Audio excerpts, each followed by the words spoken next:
World top 100% scholarship తో admission పొందాలి అనుకున్నా India's top competitive exams IIT NEET IAS design law group 1 government jobs etcetera guidance కావాలి అన్నా India and world top universities లో medicine law finance join అవ్వాలన్నా students and parents కి career counselling కావాలన్నా మీ కెరియర్ డెసిషన్ డబుల్ చెక్ చేసుకోవాలి అనుకున్నా 25 years experience doctor Satish IRSC గారిని సంప్రదించండి. నమస్తే, welcome to Prime Day news. విద్యా ఉద్యోగ అవకాశాలకు స్వాగతం. నేను మీ బ్రహ్మనాయుడు. ప్రస్తుతం మనతోటి IRS officer doctor Allada Satish గారు ఉన్నారు. సతీష్ గారితో మాట్లాడే ప్రయత్నం చేద్దాం.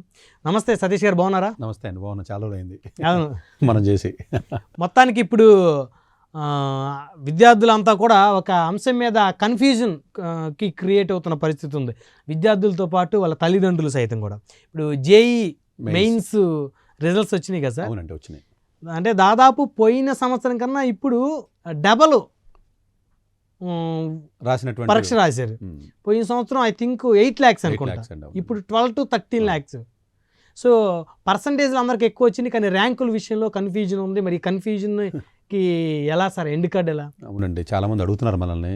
అసలు మన స్టూడియో కూడా చాలామంది వస్తున్నారు. లేదంటే ఇప్పుడు అందరికీ మనం చెప్పలేం కదా, విడివిడిగా వీడియో రూపంలో చెప్దామని చెప్పేసి ఉపయోగపడుతుంది అందరికి. అంటే లాస్ట్ టైం అయింది, ఎవ్రీ ఇయర్ కూడా అంటే కొంచెం పెరిగేది నెంబర్. కాంపిటీషన్ అంటే అలా కదంటే ఇప్పుడు ఏమవుతుంది, టెక్నాలజీ శరవేగంగా పెరుగుతుంది. మనిషిని పోలిన మనిషి అవసరం లేదు అన్న స్థితికి సొసైటీ జారిపోతుంది కదా. సో టెక్నాలజీ సైడ్ బాగా పెరగడం వల్ల ఈ యొక్క ఇంజనీరింగ్ స్ట్రీమ్స్కి కొంచెం డిమాండ్ పెరుగుతుంది. జాబులు ఎంత పోయినా కూడా స్టిల్ డిమాండ్ ఉంటుంది, రెండు ఉంటాయి. ఇప్పుడు ఇది ఎలా ఉంటుంది అంటే, మనం వద్దనుకున్నా మీరు ఆ ఫీల్డ్లోనే ఉండాలి, ఎందుకంటే టెక్నాలజీ ఉన్నది ఆ ఫీల్డ్లోనే. సరే, ఇప్పుడు ఎక్కువ పర్సెంట్ ఇంటర్మీడియట్ తర్వాత ఇంజనీరింగ్, ఎనీ గ్రాడ్యుయేషన్ వాళ్ళు అయిపోయిన తర్వాత ఒక ఏసీ రూమ్లో కూర్చొని కంప్యూటర్ ముందు లక్షలు సంపాదించాలనే కాన్సెప్ట్ తోటి విద్యార్థులు ఉన్నారు, వాళ్ళ పేరెంట్స్ ఉన్నారు. మిగతా ఏ ఉద్యోగం అయినా సరే శారీరక శ్రమ, ఇక్కడ కంప్యూటర్ ముందు కూర్చొని వర్క్ చేయాలనేటువంటి కాన్సెప్ట్. సో దానివల్ల మనం మాట్లాడుకున్నట్టు ఐటీలో రెసెషన్ ఫుల్గా ఉందని తెలిసినప్పటికి కూడా ఇంజనీరింగ్ కాలేజీల యొక్క డిమాండ్ రోజు రోజుకు పెరుగుతూనే ఉంది. సో ఇంకా దీంట్లో మార్పు ఉండదంటారా? అంటే లేదండి, క్వాలిటీ ఆఫ్ ఎడ్యుకేషన్ ఉండి అన్ని కాలేజీలో ఉండదు కాబట్టి క్వాలిటీ ఆఫ్ ఎడ్యుకేషన్ ఎప్పుడైతే ఉందో టెక్నాలజీ శరవేగంగా పెరుగుతుంది అంటే టెక్నికల్ పర్సన్స్ కావాలి. అంటే ఒక కంప్యూటర్ సైన్స్ వ్యక్తి యొక్క జాబ్ పోవడానికి కారణం ఇంకో కంప్యూటర్ సైన్స్ అనే విషయం మర్చిపోద్దు. ఎగ్జాక్ట్లీ. సో అందువల్ల ఏంటంటే నువ్వు జాబ్ పోయే వాళ్ళ లిస్టులో ఉంటావా, జాబ్ను పోగొట్టే వాళ్ళ లిస్టులో ఉంటావా, అంతే తేడా.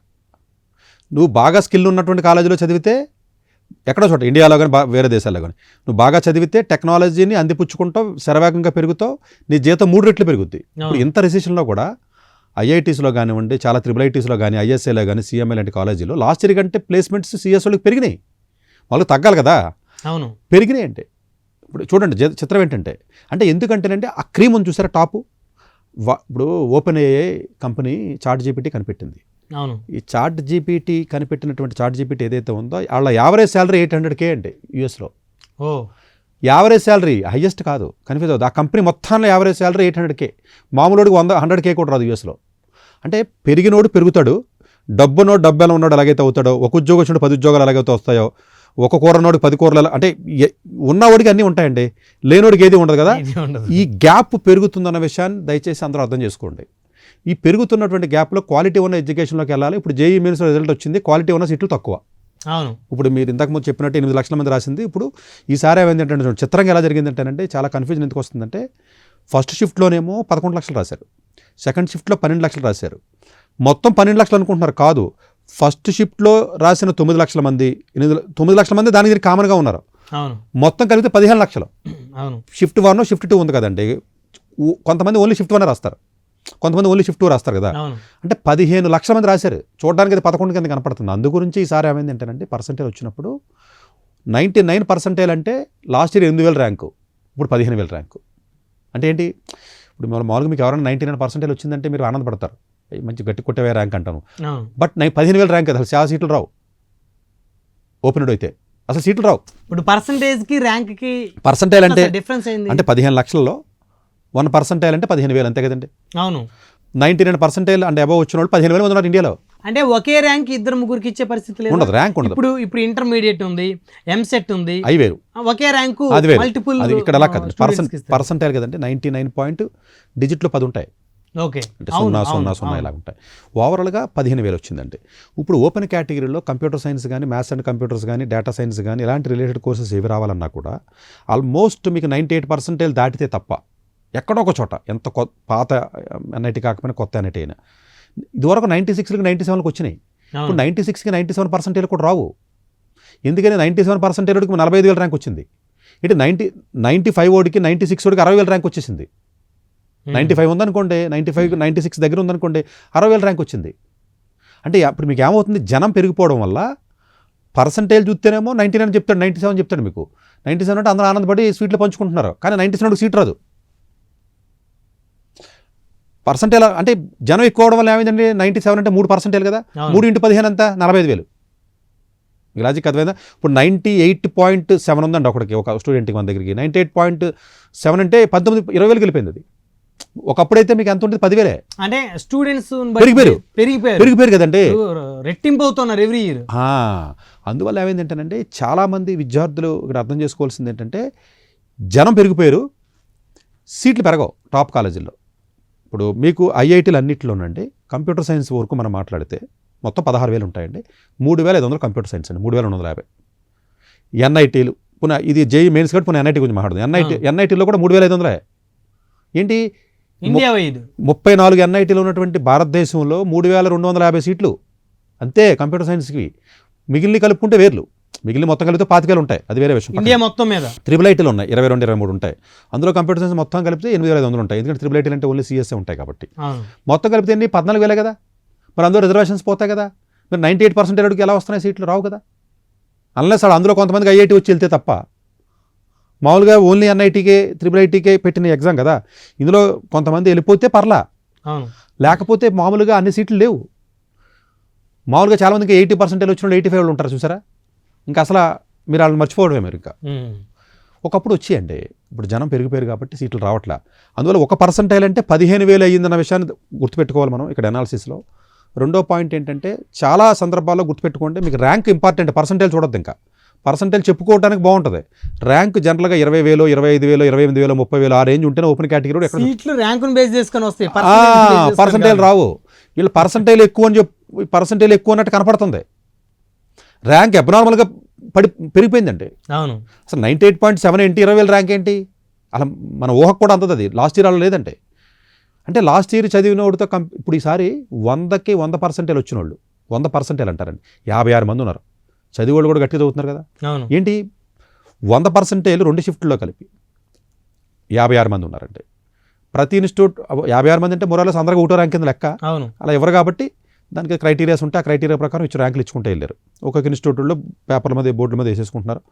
అలాగే ఒక్కొక్క ఇన్స్టిట్యూట్ ఒక్కొక్క ప్లేస్లో ఉంటారంటే, మీకు తెలియదే ఉంది, వాళ్ళు బాగా ట్రైనింగ్ ఇస్తారు, వాళ్ళకి ర్యాంకులు వస్తున్నాయి.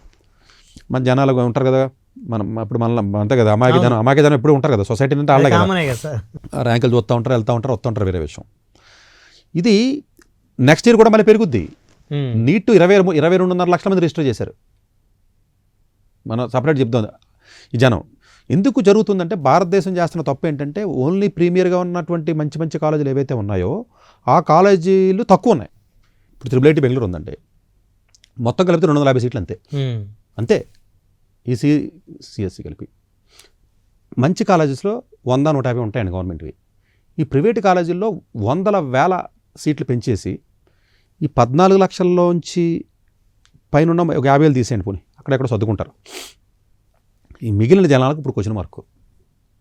మీరు చెప్పండి, ఎక్కడికి వెళ్తారు అసలు? మీరు చదివారు కదా ఇంజనీరింగ్, ఇంక స్టేట్ కాలేజీలు ఆ కాలేజీలు ఈ కాలేజీలు వెళ్తే స్కిల్ ఎలాగా రాదు అసలు. అందులోనూ ఇప్పుడు ఉన్నటువంటి ఇంజనీరింగ్ కాలేజీలో అప్పుడే బీటెక్, ఇప్పుడు కొత్త రూల్స్ వచ్చినట్టున్నాయి, ఎంటెక్ మినిమం ఎంటెక్ ఉండాలి. ఎంటెక్ కంప్లీట్ అయిపోయిన వాళ్ళు ఏమంటే స్టేట్ కాలేజీల్లో కానీ చాలా కాలేజీల్లో ఎంటెక్ క్లాసులకు వెళ్ళి ఎగ్జామ్స్ రాస్తే ఎంటెక్ వస్తుంది అనుకుంటారు. ఏంటి మీ అమాయకత్వం కాకపోతేనంటే, మీరు భయపడుతున్నారో తెలియదో తెలియదు. స్క్రీన్ ముందు మీరు కాలేజీలో మీరు ఎంటెక్ అసలు క్లాసులకి వెళ్ళకుండా ఎంటెక్ సర్టిఫికేట్లు కదండి ఇస్తున్నారు ఇక్కడ స్టేట్ కాలేజీలో. అవి ఇస్తున్నారు, కొంతమంది చదువుతారులేండి. ఎక్కడ ప్రీమియర్ కాలేజీలో చదువుతున్నారు, స్టేట్ కాలేజ్ వాళ్ళే స్టేట్ కాలేజెస్ లో ఫ్యాకల్టీస్ గా చాలా మంది అవుతున్నారండి. మరి క్వాలిటీ ఎక్కడ వస్తుంది, ప్రాక్టికల్ నాలెడ్జ్ ఎక్కడ వస్తుంది? అవును, ప్రాక్టికల్ నాలెడ్జ్ లేదు. సో అందు గురించి ఈ స్టూడెంట్స్ ఏమవుతున్నారంటే, కంప్యూటర్ సైన్స్కి వెళ్ళాలని కోరుకుంటుంది. కంప్యూటర్ సైన్స్కి వెళ్తే మంచి కాలేజీకి వెళ్తే తప్ప ఉపయోగం లేదు, స్కిల్ రాదు. వేరే బ్రాంచ్కి వెళ్తే అసలు జాబులు లేవు. ఈ కన్ఫ్యూజన్ పెరుగుతుందండి.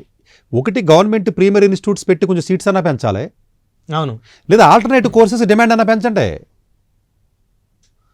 ఇప్పుడు ఫార్మా చదివినోడికి దిక్కు లేదు, నర్సింగ్ చదివినోడికి పరిస్థితి బాగలేదు, ఏరోనాటికల్ ఇంజనీరింగ్ చదువుతుంటే ఏరోనాటికల్ ఇంజనీరింగ్ ఉద్యోగాలు లేవు. కానీ సతీష్ గారు, ఏరోనాటికల్ చదివిన వాళ్ళు, ఫార్మా చదివిన వాళ్ళు, ఐటీలోకి వచ్చిన వాళ్ళు ఉన్నారు. ఉంటారా?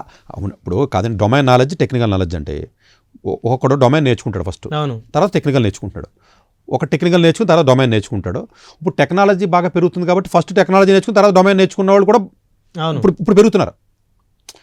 ఏమంటే ఫస్ట్ టెక్ నేర్చుకున్నారు అనుకోండి, తర్వాత డొమైన్ నేర్చుకోండి, బయాలజీ లేదా ఇంకోటి నేర్చుకుని కూడా వాడుకోవచ్చు కదా, రెండు అవును, ఖచ్చితంగా. ఖచ్చితంగా.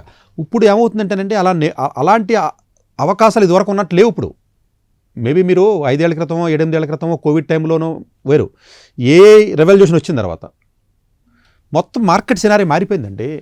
మొత్తం మార్కెట్ సినారియో మొత్తం మారిపోయిందండి. ఇప్పుడు పెద్ద పెద్ద బిల్ గేట్స్ లాంటి వాళ్ళు కదండి, చాలా పెద్ద పెద్ద కంపెనీస్ వాళ్ళు చెప్తున్నారు 10 crore జాబ్స్ పోతాయి, 60% ఆటోమేషనే కదండి, అంతాను అవును, మొత్తం ఆటోమేషనే కదా.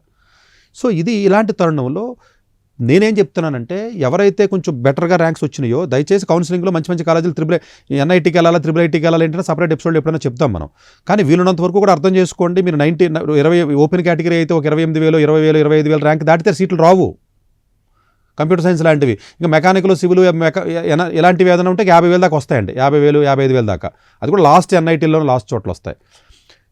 50,000 అంటే అర్థం ఏంటనుకుంటున్నారు? 96% 97, 96కి దగ్గర మధ్యలో ఉన్నట్లు లెక్క. అవును, 93, 94 వాళ్ళు ఆశలు పెట్టుకుంటున్నారు సీట్లు వస్తాయని. అది రాదన్న విషయాన్ని గుర్తించమని మనం ఈ ఎపిసోడ్ ద్వారా చెప్పదలుచుకుంటున్నాం. అంటే ఆల్టర్నేటివ్ ప్లాన్ చేసుకోమంటున్నాను నా ఉద్దేశం. ఇప్పుడు రాని వ్యక్తిని రాదని మనం చెప్పడం కాదండి నా ఉద్దేశం, నా ఇంటెన్షన్ అది కాదు. ఇక్కడ వస్తుందని కౌన్సిలింగ్కి వెళ్తారు, సీట్లు పెరగలా, జనం పెరిగారు కదా సగం. ఇప్పుడు 50% జనం పెరిగారు కదా అంటే 50% సీట్లు పెరగవు కదండి. అలాగా ఇదేమి గీతం యూనివర్సిటీయో లేకపోతేనేమో ఏదో సత్యభామన భారత్ యూనివర్సిటీ కాదు కదా.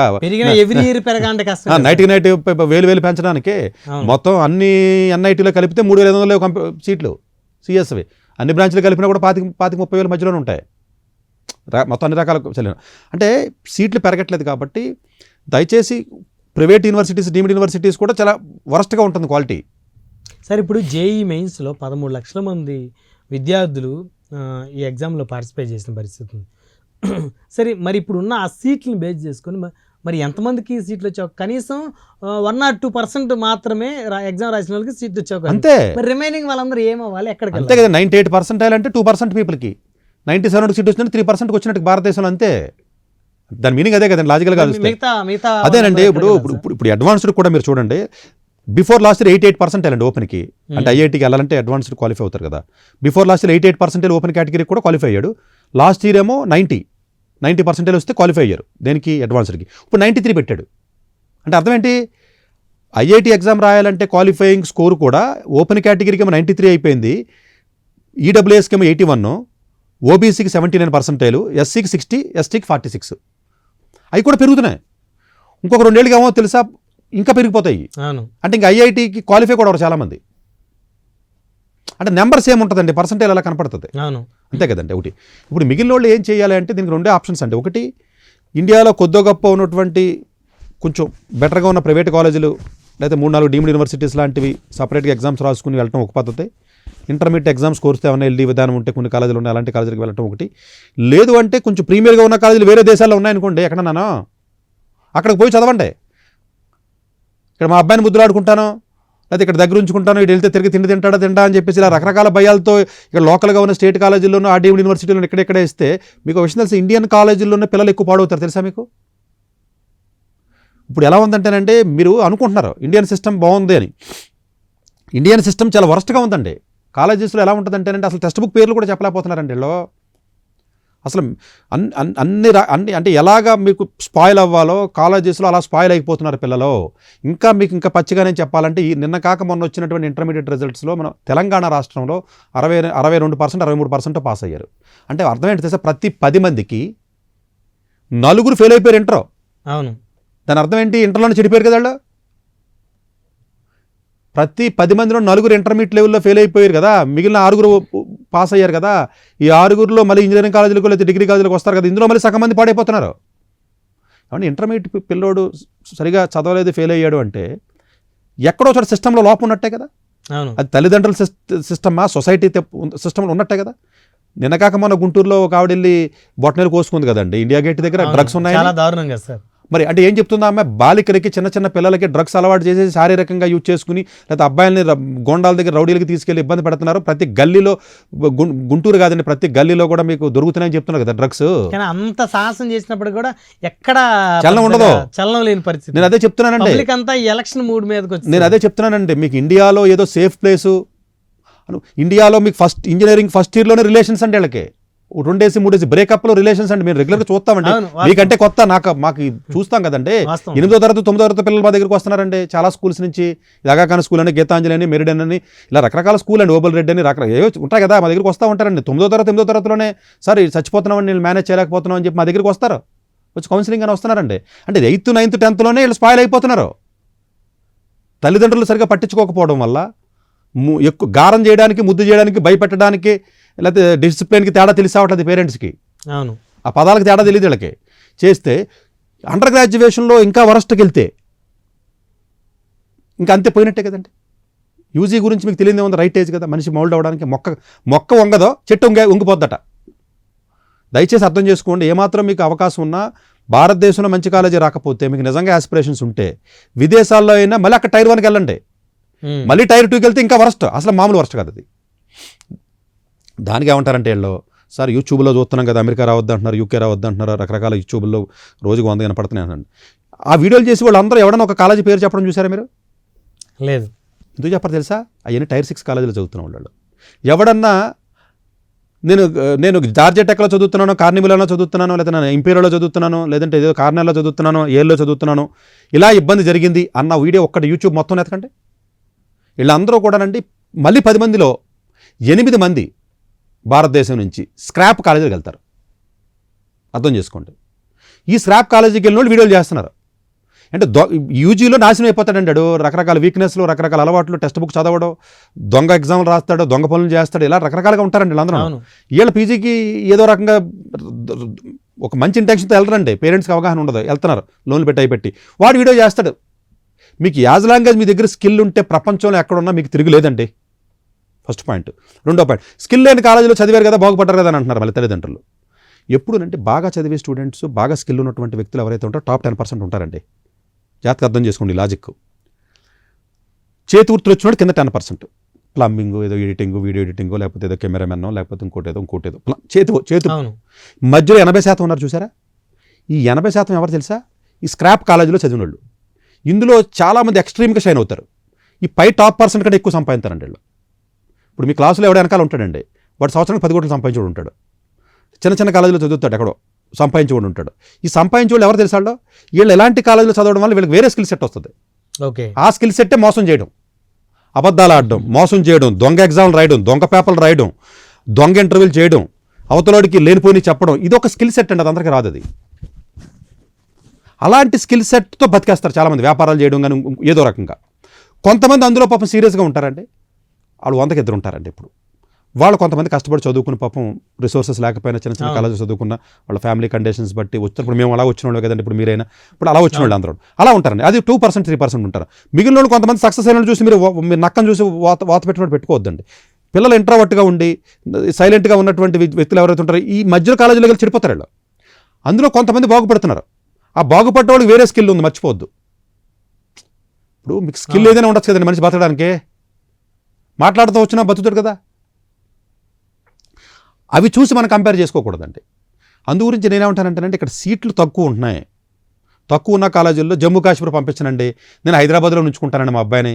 నా దగ్గర వచ్చి అడుగు చెప్తారు అలాగా, నీ సీట్ ఎక్కడ రాలేదు కదా, హైదరాబాద్లో ఉంచుకుంటానంటే పెట్టరా, నీకు ఎక్కడ వచ్చింది కదా జమ్మూ కాశ్మీర్, లేకపోతే షిమ్లానో, లేకపోతే ఏదో వచ్చింది తమిళనాడు వచ్చింది పంపించరాదంటే నేను పంపనండి. ఇక్కడ ఉంటే ఈ మాట వినేసి బాగుపడిపోతాడా ఏంటి? ఎంత అమాయకత్వం అంటే నాకు అర్థం కాదు పేరెంట్స్కే. నేను ఇప్పుడు ఈ హైదరాబాద్లో ఇంత సొసైటీలో మనం ఉన్నాం కదా, చాలామంది పిల్లలు వీళ్ళందరూ బాగుపడిపోతున్నారా ఏంటి ఇక్కడ? మరి స్కూల్ దాకా మనమే పీకాం కదా, 10th దాకా మనమే పంపించాం, మెరిడన్కి గీతాంజలికి 11th 12th మనమే పంపించాం, మరి రాలేదు కదా. అప్పుడు దాకా నువ్వు చేసిందే ఉంది, మరి నేను చేసిందే ఉందండి. అంతే కదా. ఇప్పుడు నేను పంపించానండి మా అబ్బాయిని, ఎక్కడ సరిగ్గా పెర్ఫామ్ చేయలేదు, మరి నేను పీకింది ఏంటి? అప్పుడు నేను దగ్గరెట్టుకుని నేనేం చేశాను? కాదు కదా. అందువల్ల ఏంటంటేనండి, ఆపర్చునిటీ ఎక్కడ వస్తే దయచేసి అక్కడికి వెళ్ళిపోండి. తక్కువ సీట్లు లేవు కదండి. గట్టిగా ఆర్కిటెక్చర్ చదవాలంటే 500 సీట్లు లేవండి, డిజైన్ కోర్సులు చదవాలంటే 500 సీట్లు లేవండి ఇండియాలోను. లా చదవాలంటే ఒక 2000 సీట్లు లేవండి ఇండియాలోను మంచి కాలేజీల్లోను. మిగతా కాలేజీ వాళ్ళకి ఉద్యోగాలు వస్తున్నాయంటే 100 మందిలో 3-4 వస్తున్నాయి. వాళ్ళు వేరే వేరే స్కిల్ సెట్ ఉంటుందండి. పాపం రైటింగ్ స్కిల్ ఉండొచ్చు, ఒకటికి మాట్లాడే స్కిల్ ఉండొచ్చు, నెట్వర్కింగ్ స్కిల్లో, లేదా మోసం చేయడం, అబద్ధాలు చెప్పడం, ఏదో రకమైన స్కిల్ నేర్చుకుంటాడు ఆ కాలేజీలోకి పోయి. అలా బతుకుతున్నారు కొంతమంది. ఇంకే స్కిల్ లేనాడు పాపం కొంతమంది కామ్గా ఉంటారండి, చదువుకోవడం తప్ప ఏం తెలియదండి, ఎవరిని మోసం చేయలేరు, అబద్ధాలు చెప్పలేరు, ఆడు బతకలేడు. మీకు ఇండియాలో బతకలేండి 2 ఆప్షన్స్. ఎక్స్ట్రీమ్గా చదివేయండి, ఎక్స్ట్రీమ్గా అవతలని మోసం చేసేయండి, అంతే. ఈ 2 కాకుండా మూడో ఆప్షన్ మీరు చెప్పండి. మీకు ఎక్స్పీరియన్స్ ఉంది కదా. ఇప్పుడు చాలామంది ఇండియాలో మాత్రం ఒక ఆప్షన్ ఉందండో, ప్రపంచంలో ఎక్కడ లేని ఆప్షన్ ఏంటంటే మన జనాభా ఎక్కువ, అమాయకులు ఎక్కువ. ఆశ ఉన్న అమాయకులు కూడా కాదు, ఆ పదం తప్పు, ఆశ ఉన్న వాళ్ళు ఎక్కువ అండి. మీకు మీ దగ్గర పావలా ఉన్నా కూడా 10 రూపాయలకు గేలం వేసేస్తాం మనం, నేనైనా. ఈ ఆశ ఉన్న వాళ్ళు ఎక్కువ ఉన్న పాపులేషన్ మన భారతదేశంలో ఉందండి. 150 కోట్ల జనాభాలు ఎక్కువ ఉంది. వీళ్ళని పట్టుకుని వ్యాపారం చేయడం ఈజీ. అందుకనే ప్రపంచంలో ప్రతి ఓడు కూడా ఇండియాలో వ్యాపారం చేయాలన్నాడు. ఇప్పుడు ఇండియాలో ఎందుకు వ్యాపారం సక్సెస్ అవుతుంది తెలుసా మీకు? జనం ఉన్నారు ఇక్కడ ఎక్కువ. అంతే కదండి. ఇప్పుడు నిన్నకాక మొన్న సివిల్ సర్వీస్ రిజల్ట్ వస్తే తెలంగాణలో 20 మందికి వచ్చినాయి. 20 మందిలో ఎవడో ఒకళ్ళిద్దరు కూడా కోచింగ్ తీసుకోలేదు. మంచి మంచి టాప్ కాలేజీలో చదువుకున్న వాళ్ళు. ఇక్కడ కనీసం ఒక 5,000 మంది 5,000 అడ్మిషన్లు జాయిన్ అయ్యారు. మొత్తం తెలంగాణ మొత్తం మీద ఇప్పుడు చెప్పడం సివిల్ సర్వీసెస్ సంబంధించిన కోచింగ్లు దానికి సంబంధించి 78,000 మంది రిజిస్టర్ అయ్యారట. ఏంటి 20 మంది సెలెక్ట్ అవుతారు. ఆ 20 మంది 78,000లో ఉండరు. ఆడెక్కడో నల్సార్లోనో, లేకపోతే హైదరాబాద్లోనో, ఢిల్లీ ఎయిమ్స్లోనో, లేకపోతే బనారస్ యూనివర్సిటీలోనో, లేకపోతే జేఎన్టీలోనో, లేకపోతే ఐఐటీలోనో, ఎన్ఐటీలోనో కూర్చుని ఆడు బీటెక్కో లేకపోతే ఇంకోటి ఏదో లా చదువుకుంటూ ఓన్గా చదువుకుని కొట్టేస్తారు. ఆ 20 మంది ఆడలేళ్ళం. ఈ లాజిక్ అర్థమైందా? ఇక్కడ వ్యాపారం చేస్తున్నారు చూసారా, ఆంధ్రాలోనో లేదా బంచ్ సర్కిల్లోనో, లేకపోతే ఇక్కడ వ్యాపారం చేస్తున్నారు చూసారా, ఉండవు. అలాగే ఐఐటీ కూడా సేమ్ జరిగింది. ఇప్పుడు మీకు సేమ్ ఐఐటీలోనే ఐఐటీ కోచింగ్ అని చెప్పి ఒక్కొక్కటి దగ్గర 3 లక్షలు 4 లక్షల జీతం తీసేసుకునేళ్ళు ఫైనల్గా ఏం చేశారంటే ఇంటర్మీడియట్ ఫెయిల్ చేసేసారు వీళ్ళని. ఇంటర్ ఫెయిల్ అవడానికి రీజన్ ఏంటి తెలుసా? ఇన్స్టిట్యూట్ వాళ్ళే లాస్ట్ 1 మంత్ చెప్తారు వాళ్ళు ఇంటర్. మిగతా టైంలో ఇంటర్ చెప్పరు. మీ వాడికి ఐఐటీ వచ్చేస్తాను కానీ తండ్రి ఉంటాడు ఆశ. ఇన్స్టిట్యూట్కి వెళ్ళగానే మీరు ఎవరైనా పిల్లల్ని పట్టుకొచ్చారండి, బాగా చదువుతాడంటే కుర్రోడు చాలా తెలుగుగా కనపడుతున్నాడు, గట్టిగా మనం ట్రైనింగ్ ఇస్తే జేఈ వస్తుంటే ఏమనిపిస్తుంది మీకు? జాయిన్ చేద్దాం అనిపించింది. మీరు చెప్పండి. అంతే కదా సార్. మీరు ఎవరు మీ తమ్ముడు పట్టుకొచ్చారు, లేదండి కుర్రోడు షార్ప్గానే ఉన్నాడు, మన జాతికి చెప్పించేద్దామంటే ట్యూషన్లు అవి ఉంటాయి, మన దగ్గర టీచర్స్ రెడీగా ఉంటారు, ఏమాత్రం ట్రై చేసినా కూడా ఐఐటీ రాకపోవచ్చు కానీ గ్యారెంటీగా ఎన్ఐటీ వచ్చే అవకాశం అయితే ఉందండి కుర్రోడికి అనగానే ఇంక మీరు కమ్మేస్తుంది, మీకు పొగ కమ్మినట్టు కమ్మేస్తుంది మీ ముఖం మీద, కమ్మీసి అన్నీ వేసేస్తున్నారు. అలా వేసేసిన స్టూడెంట్స్ ఇప్పుడు ఈ హైదరాబాద్లో ఒక్క సిటీలోనే 47,000 మంది 48,000 మంది ఉన్నారండి. ఇందులో ర్యాంకులు వచ్చిన వాళ్ళు ఎంతమంది ఉంటారో మీకు నేను చెప్పక్కర్లేదు. ఇంకా ఇది జరుగుతుందండి, ఇది వ్యాపారం. అందువల్ల ఏంటంటే స్టూడెంట్స్ అర్థం చేసుకోవాల్సింది ఏంటంటే ఇప్పుడు బాధపడితే ఉపయోగం అంది. 10th వచ్చినప్పుడు మళ్ళీ వాళ్ళు చెప్తున్నాం వద్దమ్మా జేఈకి పనికిరాడు వీడియోని, లేదండి వస్తుంది, తెలివైనడు మా అబ్బాయి, ప్రతి ఓడి ఇదే మాట, వెళ్ళకపోతే చచ్చిపోతున్నాం. 11th రాలేదండి సరిగ్గా మార్క్స్ టెస్ట్లో, లేదంటే చదివేస్తాడండి 12th బాగా చదువుతాడండి, మారిపోయాడండి వీడు, మళ్ళీ అయిపోయింది. మెయిన్స్ ఫస్ట్ అటెంప్ట్ అవుద్ది, లేదంటే మెయిన్స్ ఇబ్బంది అయింది, ఏదైనా కొంచెం వేరే ఇంటర్మీడియట్ అయినా ఫోకస్ చేయండి మార్కులు అంటే, లేదంటే సెకండ్ అటెంప్ట్ బాగా రాత్రి, ఫస్ట్ అటెంప్ట్ బ్యాడ్ లెక్కండి. ఇప్పుడు అయిపోయింది కూర్చొని ఏడుస్తున్నారు. అంటే ఖాళీ దాకా తెచ్చుకోవడం ఎందుకు మనం? ఓ 4 సంవత్సరాలు చదవలసిన చదువుని 1 సంవత్సరం చదివేస్తావా? 12th బాగా చదివేస్తే వచ్చేస్తుంది ర్యాంకు. మళ్ళీ డిస్కరేజ్ చేశారని చెప్పి కింద కామెంట్ పెడతారు. డిస్కరేజ్ కాదు కదండి, మనం నీ ఓపిక ఎంత ఉంటే అంతే చేయాలండి. ఇప్పుడు నువ్వు ఆడి గారు కొనేస్తావేట ఆయన వెళ్ళి, నన్ను కొనమంటే నేను కొనలేను, నా ఓపిక లేదు, నువ్వు కొంటావా? కష్టం కదా సార్. అంతే కదా. ఇప్పుడు మళ్ళీ అంటడం పోయి ఇది చేసుకున్నట్టు ఏది ఉంటుంది, అంతే కదండి. సో అందువల్ల ఏంటంటేనంటే పిల్లలు చాలామంది డిప్రెషన్కి వెళ్ళి సూసైడ్స్ కూడా జరిగినాయండి. అవును, సూసైడ్స్ కూడా జరిగినాయండి. ఇప్పుడు ఇంటర్మీడియట్ ఫెయిల్ అయిపోయిన వాళ్ళు జరిగినాయండి, సూసైడ్ జరిగినాయి. జేఈ మెయిన్స్ సూసైడ్ జరిగింది. నీట్ ఇంకా ఎగ్జామ్ జరగలేదు, రాదేమోనని కూడా సూసైడ్ జరిగినాయి తెలంగాణ మన తెలుగు రాష్ట్రాల్లో లాస్ట్ 3-4 డేస్లో. అవును. అంటే అప్పటి వరకు సూసైడ్ చేసుకోవడం ఏంటి, మాక్ టెస్ట్లోనేమో 100-150 మార్కులు కూడా రావు, ఫైనల్గా ర్యాంక్ వచ్చేస్తాను ఆశపడ్డం ఎందుకు మీరే చెప్పండి? ఇంటర్ మార్కులు పోగొట్టుకోవడం ఎందుకు? ఇప్పుడు చేతులంతా కాలిపోయిన తర్వాత ఇప్పుడు బాధపడే ఉపయోగం ఏంటి? ముందు నుంచి తల్లిదండ్రులు పట్టించుకోరు, ఏం చేస్తున్నారో తెలీదు. లాస్ట్లో ర్యాంక్ రాకపోతే గబగబా ఏడ్చేస్తే ఉపయోగం ఏముందండి? మీరు పోటీ పడేది దయచేసి అర్థం చేసుకోండి. 15 లక్షల మంది ప్రపంచంలోనే it is the toughest exam వరల్డ్లోనే. ఇలాంటి ఎగ్జామ్ని పోటీ పడినప్పుడు ఎంత సిన్సియర్గా ఉన్నటువంటి స్టూడెంట్ ఉండాలి. మొబైల్ చేతిలో పెట్టి చదవమంటున్నారండి, టీవీ పెట్టి చదవమంటున్నారు.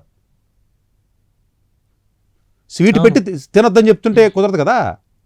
7వ తరగతిలో మొబైల్ ఇస్తారా మీరు? స్కూల్కి వెళ్ళి గీతాంజలికి మెరిడీకి స్కూల్కి వెళ్ళి పిల్లలకి 7వ తరగతి 8వ తరగతికి ఇస్తారా మొబైల్? చదవట్లేదని చెప్పి కంప్లైంట్ చేస్తారా?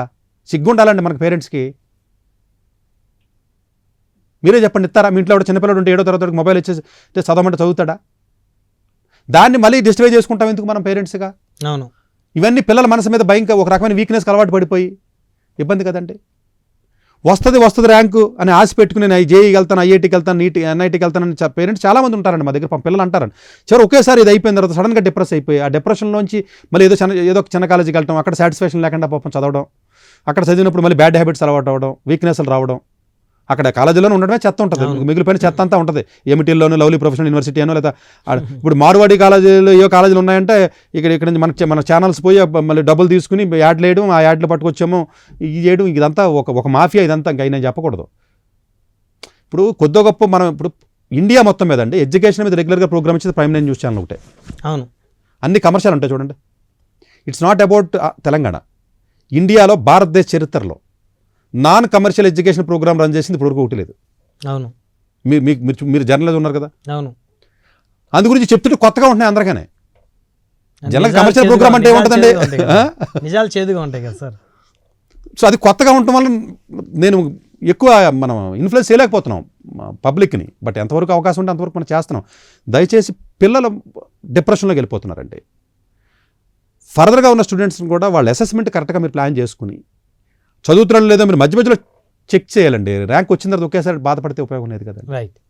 సో ఇవన్నీ చూసుకోండి. అలాగే ఇప్పుడు కూడా మళ్ళీ చెప్తున్నాను, మళ్ళీ 97 వచ్చింది, 96 వచ్చింది, 95 వచ్చింది, సీట్ వస్తుందని చెప్పేసి జూన్ ఎండింగ్ దాకా ఉంటారేమో. ఓపెన్ కేటగిరీ వాడికి కొంచెం మంచి బ్రాంచ్లో సీట్ రావాలంటే అలా 95 లోపు దయచేసి మీరు మైండ్లో తీసేయండి. రాదు, ఎక్కడా రాదు. ఆన్ ది స్క్రీన్ అఫీషియల్గా చెప్తున్నా, రాదు. వస్తుంది అని అనుకో ఉంటారు మళ్ళీ. లాస్ట్ ఇయర్ పర్సెంటేజ్ 95 వచ్చిందంటే మా ఇంటి పక్కడు కానీ సీట్లు పెరగలేదంటే. అట్లాగే మీకు మిగిలినటువంటి ఎవరైతే స్టూడెంట్స్ మెయిన్స్లో క్వాలిఫై అయ్యారో అడ్వాన్స్డ్కి, వాళ్ళు అడ్వాన్స్డ్ చక్కగా చదువుకోండి, మీరు వెళ్ళండి. సరే ఏ బ్రాంచ్ చదవాలి, ఏ ఐఐటీకి వెళ్ళాలని మనం సపరేట్ ఎపిసోడ్లో చేద్దాం. సో రిజల్ట్ కొంచెం షాకింగ్గానే ఉన్నాయి. కాంపిటీషన్ పెరిగింది. సబ్సిక్వెంట్ ఇయర్లో కూడా కాంపిటీషన్ పెరుగుతుంది. దానికి మానసికంగా 4 సంవత్సరాల పాటు ఎవరైతే చదవడానికి సిద్ధపడతారో వాళ్ళు ఐఐటీలో రండి తప్ప 10th దాకా నార్మల్గా చదివి 11th 12thలో నేను ఐఐటీ పొడి చేస్తాను, నేను చింపేస్తాను అని చెప్పేసి వచ్చే విధానం. మా అబ్బాయి తెలివైనడు, ఐక్యూలో ఎక్కువ ఉంది, వాడు కష్టపడ్డాడు, ఇలాంటి రకాలైనటువంటి జస్టిఫికేషన్లు చేసుకుంటూ పేరెంట్స్ వాళ్ళని తీసుకెళ్ళి ఆ మురుకోపంలో పాడేసి పొద్దున 6 కానీ సాయంత్రం 11 దాకా ఫైనల్ ఇంటర్మీడియట్ కూడా ఫెయిల్ చేసేసాళ్ళని, ఇంటర్లో కూడా మార్కులు రాకుండా చేసేసి మళ్ళీ ఫైనల్గా డిప్రెషన్లోకి వెళ్ళే విధానం ఏదైతే సైకిల్ ఉందో ఆ సైకిల్ని దయచేసి అర్థం చేసుకుని దాన్ని మార్చుకోవడానికి ప్రయత్నం చేయాలని చెప్పేసి నేను మీ ద్వారా కోరుతున్నాను. ధన్యవాదాలు సతీష్ గారు. థ్యాంక్ యూ అండి. డాక్టర్ ఏ సతీష్ గారు ఏపీ తెలంగాణ విద్యార్థులకు సుపరిచితమైన పేరు. సతీష్ గారు 2001 యూపీఎస్సీ పరీక్షల్లో ఉత్తీర్ణులై ఇండియన్ రైల్వే విభాగంలో ఉద్యోగం సాధించారు. సతీష్ గారు చదివిన చదువులు engineering, MTech, MBA, executive MBA, MSc, MBA HR, MA psychology లాంటి పోస్ట్ గ్రాడ్యుయేషన్ డిగ్రీలతో పాటు డాక్టరేట్ కూడా చదవడం జరిగింది. డాక్టర్ సతీష్ గారు నిరంతర విద్యార్థి. అలాగే సతీష్ గారు పలు ప్రతిష్టాత్మక కాంపిటేటివ్ పరీక్షల్లో యూపీఎస్సీ నిర్వహించే సివిల్ సర్వీసెస్ పరీక్షల్లో 159వ ర్యాంక్, అలాగే ఇంజనీరింగ్ సర్వీస్లో 24వ ర్యాంక్, గేట్ ఎగ్జామ్లో 4వ ర్యాంక్, క్యాట్ ఎగ్జామ్లో 99.8%, జీమాట్ ఎగ్జామ్లో 760 స్కోర్, ఇలా పలు కాంపిటేటివ్ ఎగ్జామ్స్లో మొదటి ప్రయత్నంలోనే ఎన్నో ర్యాంకులు సాధించారు. ఇన్ని క్వాలిఫికేషన్స్, డిఫరెంట్ కాంపిటేటివ్ పరీక్షల్లో ర్యాంకులు సాధించిన వ్యక్తులు మన ఇండియాలో చాలా అరుదని చెప్పాలి. ఇలాంటి అకాడమిక్ల పరంగా, కాంపిటేటివ్ల పరంగా ఇన్ని ర్యాంకులు సాధించడంతో పాటుగా గవర్నమెంట్ ఉద్యోగం చేస్తూ పలు అవార్డులు తీసుకున్నారు. సతీష్ గారికి జనరల్ మేనేజర్ అవార్డు జోనల్ లెవెల్లో, ఆల్ ఇండియా లెవెల్లో నేషనల్ లైఫ్ టైమ్ అచీవ్మెంట్ గుర్తింపులు దక్కాయి. అప్రిసియేషన్ ఆఫ్ ప్రెసిడెంట్ ఇండియా నుంచి గానీ life time Seva Sri award from Andhra Pradesh మంత్రుల నుంచి అందుకున్నారు. వీటితో పాటు పలు రకాల అవార్డులు అందుకున్నారు. ఎన్నో ప్రతిష్టాత్మక ఆర్గనైజర్స్ సంస్థలో పర్మనెంట్ మెంబర్గా ఉన్నారు. కష్టపడి పైకి వచ్చిన వ్యక్తి కావడం వల్ల గత 20 సంవత్సరాల నుంచి ఎంతో మంది చిన్నపిల్లల దగ్గర నుండి 5, 6 తరగతి విద్యార్థుల నుంచి పెద్ద పెద్ద పీజీ, పీహెచ్డీ కాలేజీలకు వెళుతూ విద్యార్థులకి అవగాహన కల్పిస్తూ ఉంటారు. ప్రతి విషయంపైన డాక్టర్ సతీష్ గారు స్పష్టమైన అవగాహన కలిగి ఉన్నారు. డాక్టర్ సతీష్ బలంగా నమ్మే సూత్రం ఏంటంటే అవేర్నెస్ ఈజ్ ఎవ్రీథింగ్. మనిషికి అవేర్నెస్ ఉంటే ఏదైనా సాధించగలరు. ఒక్క మోటివేషన్తోనే కాదు, ఏది చెయ్యాలి, ఏది చేయకూడదు, ఎలాంటి డెసిషన్ తీసుకోవాలనే విషయాలపై, ముఖ్యమైన విషయాలపై అవగాహన కల్పిస్తూ ఉంటారు. అలాగే గవర్నమెంట్, ప్రైవేట్ జాబులే కాకుండా ప్రపంచ దేశాల్లోని జాబ్స్ పై కూడా అవగాహన కల్పిస్తూ ఉంటారు. ఉద్యోగాలతో పాటు పెద్ద చదువులైన ఐఐటి వంటి వాటిపై సెషన్స్ నిర్వహిస్తూ ఉంటారు. ఇప్పటి వరకు 3 లక్షల సెమినార్లు ఒక్క రూపాయి తీసుకోకుండా ఉచితంగా నిర్వహించారు. ఇందులో భాగంగా మన ప్రైమ్ 9 ద్వారా విద్యార్థులకి మోటివేషన్ ఇవ్వడానికి మీ ముందుకు వస్తున్నారు డాక్టర్ సతీష్ గారు. వరల్డ్ టాప్ 100% స్కాలర్షిప్ తో అడ్మిషన్ పొందాలి అనుకున్నా India top competitive exams IIT, NEET, IAS, design, law, group 1, government jobs etcetera guidance కావాలి అన్నా, India and world top universities లో మెడిసిన్, లా, ఫైనాన్స్ జాయిన్ అవ్వాలన్నా, స్టూడెంట్స్ అండ్ పేరెంట్స్ కి career counselling కావాలన్నా, మీ కెరియర్ డెసిషన్ డబుల్ చెక్ చేసుకోవాలి అనుకున్నా 25 years experience doctor Satish IRSC గారిని సంప్రదించండి.